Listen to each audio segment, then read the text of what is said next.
How about a new movie? Happy Feet, and by happy coincidence, both you and I have seen Happy Feet. We saw it together. And Elijah Wood was on the programme. For the enlightenment of the audience, it is an animated, very well animated story of penguins. You may remember March of the Penguins last year, which was real penguins really doing really amazing things with Time eggs. for another creationism debate. Exactly, yes. Well, now we have animated penguins. The story of a young penguin who is born to the flock of... Is it a flock of penguins? What do you have? A gaggle of penguins? It's a flock of seagulls. No, I know. But they were quite good. Yeah, it was If I Had a Photograph... Don't Fine. start.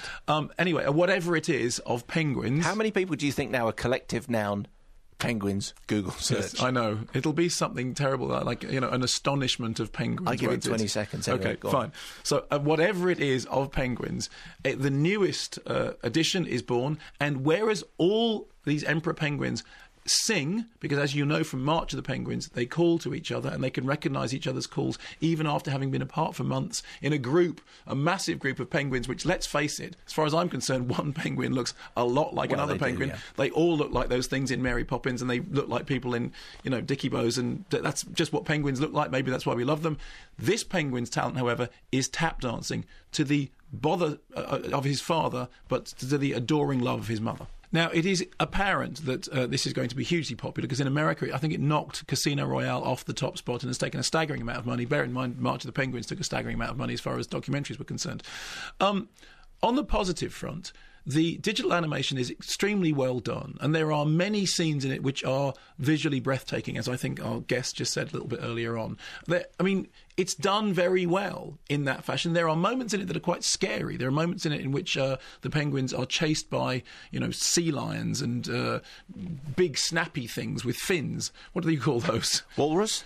Or sharks, or whatever it is. Anyway, I am the walrus. Don't start. You're not going to let the Beatles thing drop at all. By the way, it's a parcel of penguins. A parcel of penguins. A rookery of penguins, a creche of penguins, a huddle of penguins, or a colony.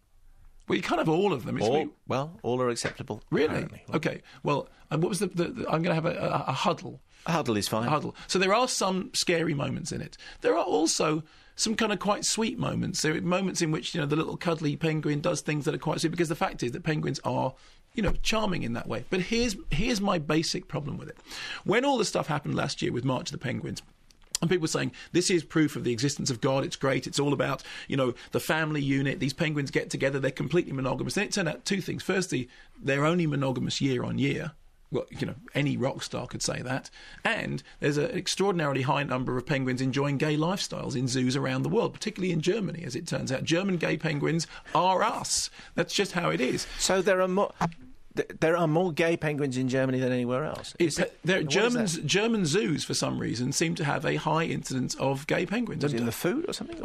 Simon, I have no idea. I mean, if I knew, I would tell you. I have absolutely no idea, and I don't know what the collective noun for gay penguins in German zoos are. But if someone could suggest an appropriate and broadcastable collective noun for German gay penguins, we might give a small Five Live prize before 4. But when that whole thing blew up, somebody from the movie studio said, you know what?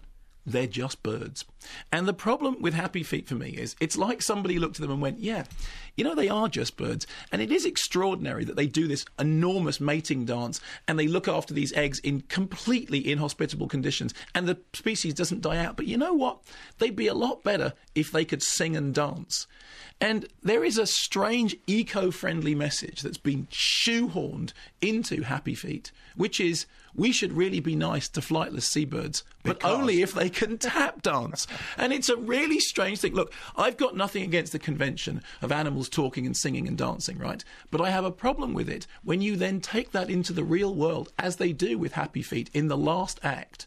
And suddenly, it's like, oh, sorry, we're not in Fantasyland now. You're saying these penguins really can tap dance, and we really should save their environment because they really are Fred Astaire. But if they they couldn't tap dance, we can help ourselves to their fish. Exactly. I mean, kids' films,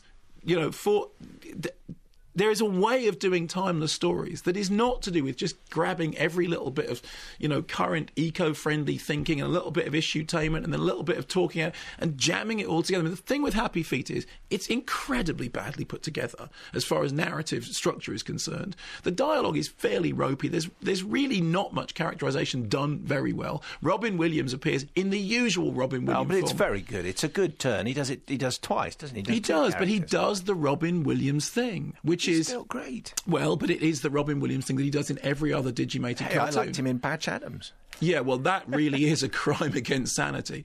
So you end up thinking, it's quite long. You end up watching the movie thinking, the digital animation is quite charming, and there is something about it, but I really cannot get over this point about you're telling me that I need to be nice to these penguins because they have these strange hidden talents like juggling and tap dancing and singing and being interested in pop music. No, either do the story about birds being birds and we should be nice to them because actually, hey, we're all part of God's creation because I believe that children are our future and all that sort of stuff. Fine, brilliant. Or do the other story, the Madagascar story, in which they're all talking, they're all singing, they're all into, pop culture and all the rest of it. But do not have a moment, 2/3 of the way through the film, in which the key penguin turns up in a zoo and starts tap dancing and everyone goes, blimey, look at that, it's a tap dancing emperor penguin, we better go and save all their natural habitat. That was my problem. Yeah, and in this I have to say I think you're entirely right. Oh, you agree? Yeah, absolutely. I kind of got the whole. Well, you're right.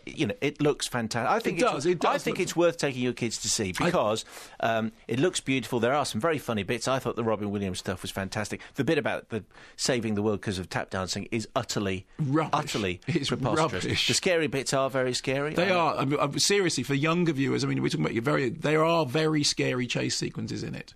And quite loud chase sequences as well, so be careful with that. But apart from that, I suppose there'll be quite a good soundtrack with it.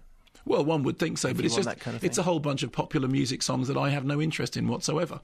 You old man. No, but it is. It's like, they all sing, hippity-hoppity music, as they refer to it in that Coen Brothers movie, the name of The Lady Killers. But it's and it outsold and outboxed office, if that is the key verb. Box office. Casino Royale. It did. I mean, it's done extraordinarily well in America. And congratulations to George Miller, the director, who has the most extraordinary CV. I mean, George Miller is. They say here, for example, from the director of Babe. What they don't say is from the director of Mad Max.